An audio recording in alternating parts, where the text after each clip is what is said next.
tough to explain, but last year sucked, man. Oh, Last, that like with was brutal. all the guys going into spring training, not having, their home or their job lined up yet. And then they're signing, right before the season starts, and they got to go out and perform at a high level without any practice or anything leading up to it. Like, guys need that ramp up time.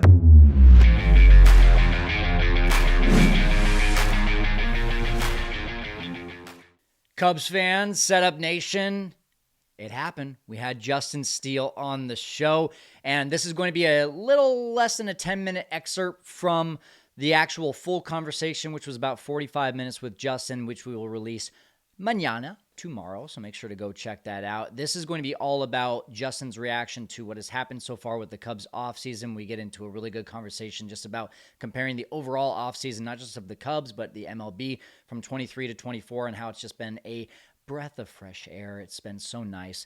We will be talking a lot more in the full episode about Justin, about his offseason life, about the 2024 season, about going into the 2025 season, some goals that he has, and we might even talk about contract extensions. So let's go ahead and get into it right now with Justin Steele about this current Cubs offseason. Cody Bellinger gets traded. I don't think it surprised anyone, but also what was that like for you being his teammate for the last couple of years and seeing a guy like that shipped out also at the same time while they're, bringing in a different superstar in Kyle Tucker?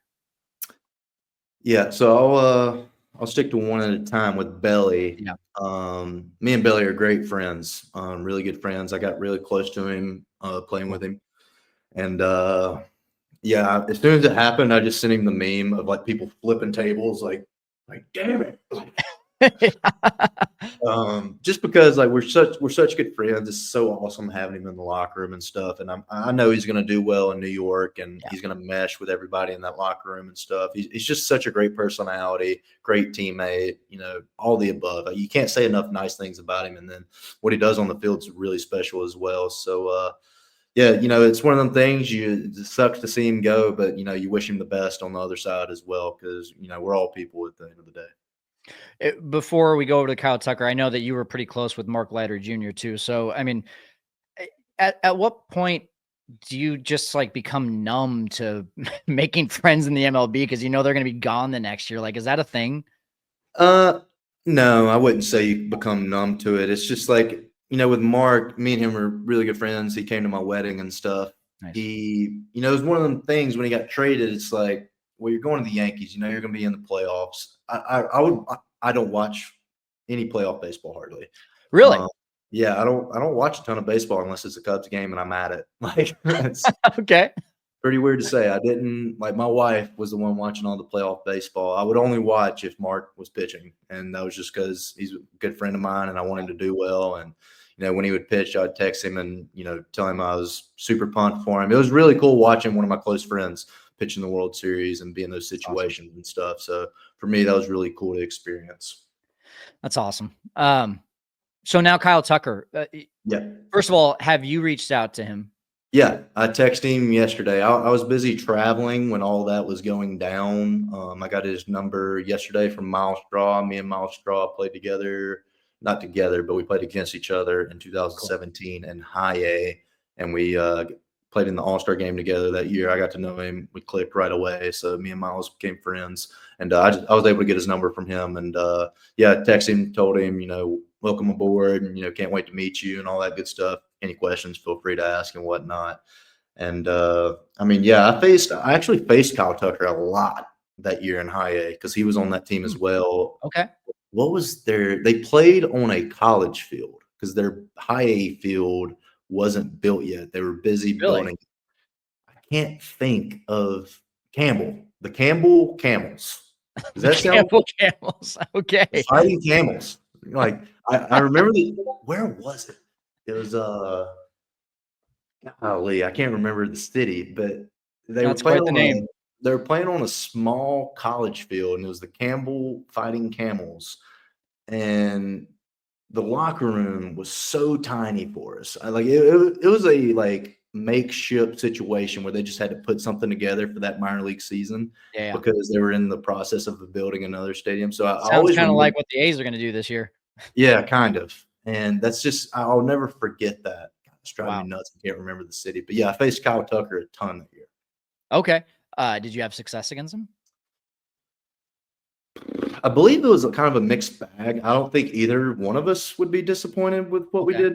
did with each other. So I think it was one of those situations. I faced him so much, like it was kind of evening out as the season went on and stuff. But yeah, faced him a ton. Never like just skimmed over his name when I was going over the lineup and stuff. Like as far as high A teams go, that was definitely one of the guys that could hurt you.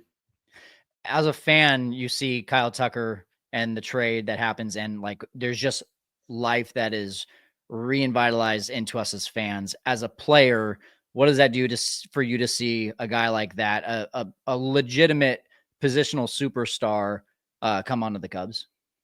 It's exciting and kind of like what I text him. I'm just kind of excited to meet him, get to know him, kind of learn what makes him tick and all that good stuff. And obviously excited to watch him play. I mean, he's got one of the sweeter left-handed swings in baseball. I always enjoyed watching him hit, and he's really good defensively as well. Like he kind of has a complete game about him, base running, just all of it. He's just a really talented baseball player in all aspects of the game. The last three, call it business days, Friday, Tucker and Kelly sign / get traded. Then on Monday, all these rumors about Luzardo coming over to the Cubs potentially. That still hasn't happened yet, at least as we're recording here. And then Bellinger traded. I mean, it's been a really wild 72 hours from a business day perspective of like Cubs activity. Does that get you excited to see all the moves and to think about what this team might look like going into spring training? I will say this: cut like the Twitter and or X interactions with the baseball offseason has been really exciting this Yeah, offseason. We got Juan Soto signing for damn near $1 billion, it's and crazy. He's getting a couple big boats. yeah, that's a lot of big boats. You could own a boat company for that much money. You could buy the Viking company for that. Anyways, You can uh, buy the actual Vikings for that money. that was good. Yeah, there you Um, but yeah, it's been a really exciting offseason as far as baseball goes. It's been fun to, keep up with everything, especially as far as the Cubs go, Kyle Tucker and, and Kelly and all that stuff. It's something baseball needs. It's tough to explain, but last year sucked, man. go. Oh, Like with that was brutal. all the guys going into spring training, not having, their home or their job lined up yet. And then they're signing, right before the season starts and they got to go out and perform at a high level without any practice or anything leading up to it. Like it was tough. Like you want all those free agent signings, especially the big ones, to happen early, like preferably winter meetings. And I don't know what the solution to that is. Like I don't know if there should be a deadline or if like what, but like last year wasn't it. Like, and Yeah. I feel like everybody agrees with that. Like I don't think teams are going to hold out and wait to do that now because of some of the situations that happened last year. It's like guys need that ramp up time. They need all that because we've been doing it for so long. We've been doing it a certain way for so long. You can't just go out there cold turkey and start pitching big league innings. It's not going to work. It felt like as a fan, it was like, okay, we need to do something to change this. But then it also felt like the response here in this offseason, it's almost like an unwritten rule happened of like, we don't wait that long anymore. And that's been really exciting to see as a It fan. doesn't help anyone. It doesn't It help doesn't. anyone. Yeah. Well, I mean, you saw the comments by both Snell and Montgomery going into the season. Like Snell straight up said, like, I didn't realize like how much I needed spring training. And Montgomery actually got right. He let go of Boris because of the whole thing. Yeah. And that's that I think those spoke pretty loud, but also just to see, you also see guys like Scott Boras, who, you can have your own theories of last offseason, what actually was holding things up. First it was Shohei, then it was Yamamoto, then it was Boris. It's like, it's probably a combination of all of it, but it's good to see, especially Scott Boras, get in there and be like, all right, let's get some deals done and let's do some actual signing here in the year of 2024, not even wait until 25. Yeah, and I agree. It should be that way. And I think you're probably right with the unwritten rule part of it. It's just like if this doesn't help anyone, it's not helping the players, not helping the teams. The teams are making these signings expecting player A or B, C, whatever to perform at this level. But if you haven't given them the time to ramp up, do the proper training, like it's going to be hard. It's like asking a UFC fighter to go in with no practice or anything and fight somebody. It's like, it's not, you're going to get killed. Yeah. I guess that's a good question. And, there's lots of talk about like, hey, extend Justin Steele. And we would all love to see that happen, obviously. Sorry, I got to stop it right there. Got to leave you hanging a little bit here, Setup Nation. So we do talk a little bit about some extensions. And is that something that Justin's already talking to Jed about? I don't know. We'll see. So make sure you watch that entire episode tomorrow. That will be December 20th. If it's already December 20th, good news. You can just go ahead and click on the link below and watch that full episode. Thanks for joining us here on the Setup Man. I'm going to go put my arm on ice.